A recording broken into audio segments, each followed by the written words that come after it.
Hi, this is Shoaib. In this video, I'll be explaining a simple Spring program where I'm injecting the values using setter injection, and this is also called dependency injection and inversion of control as well. So the whole logic is here. If you see, let me explain you from the scratch what I did. If you see, I have created a simple Spring application. I'm using Spring tool suite so that no need to add external jar files for Spring application. Even in Spring Boot also the same. uh, we can use Spring Boot as well for boot application. So here I'm not using that. So in this one what I did is I have created a simple customer class. If you see here, I have simple customer class where I have item. So this item is basically, again, it's a class where I have simple string name and integer quantity. So this is nothing but I'm just overriding the hash code and equals. There is a contract between these two. If I override equals, I I must override hash code, or else the result will be different. And if you want to compare the objects, so hash code may be equal. That's the reason we need to override hash code and equals method. So you can override hash code and equals even, you know, by right clicking and going to source. We have the option here, generate hash code and equal. You can even do that. So it will take some integer and it will give the result. Actually, it's a separate topic. So here I have overridden this hash code and equals method. There's a simple item class and the second class, customer class, where I am calling the item as well. So this is a string item name. This is again a private. I generated getter and setters, and I override toString method, and I'm printing this one item and item name. I'm printing. This is a component. I'm making this as component so that, a third party can use this and I can make as service as well. So the whole logic is here, as I said. If you see spring bean.xml file, what I did basically here is I have, so it will generate automatically this access this stuff. This bean XML namespace, it will get generated automatically. What we need to do is we have to write a bean ID and the respective classes. Like for which bean ID I want to map which class. Earlier, this ID and class must be same in previous versions, but here, if you see Spring 3 and in Spring Boot, we can provide the different names as well. So bean ID is customer name, and I'm just putting the class name as customer here. And property name, this is setter injection. What I did is I'm providing the values here. This item bean is a reference to customer bean class. As you have seen in customer.java class, I'm calling the item here. So this is item bean.name. And again in bean, in this tag, what I'm doing is I'm just putting the values. I'm assigning the values to it. So for name, I'm just assigning item A, and for quantity, item 100. And if you see here, if you see the pom.xml file, so this is also one of the important file.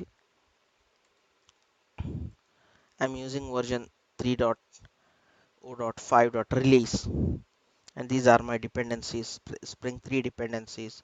If I want to use Spring Boot, I need to add Spring Boot dependencies. So whenever you generate a Spring Boot application, see, I have generated one here. So it will ask at that time like what all dependencies you want to add, and Spring Boot is different from normal Spring. There, while creating the class itself, it will ask all the details. So I have added these dependencies in my pom.xml file. So this is my app here where I'm calling my spring beans.xml file. So application context I'm using. If you see here, I'm creating object for class path XML application context. So once I have the context ready, I'm creating object for customer class and I'm calling get bean. This is just boxing here customer bean and I'm trying to print the customer. So let me run this program. If I run this program using Java application, you see here what it's printing. If you see what it does is it first started the server. This is a Spring internal server factory. So then it's creating the beans for me. If you see here org.springframeworks.bean.factory.xml bean definition reader load bean definitions. It's loading the beans whatever we have defined here in spring beans.xml file. Then it's checking see pre-initiate singletons. So we can use preprocessor and post-processor also.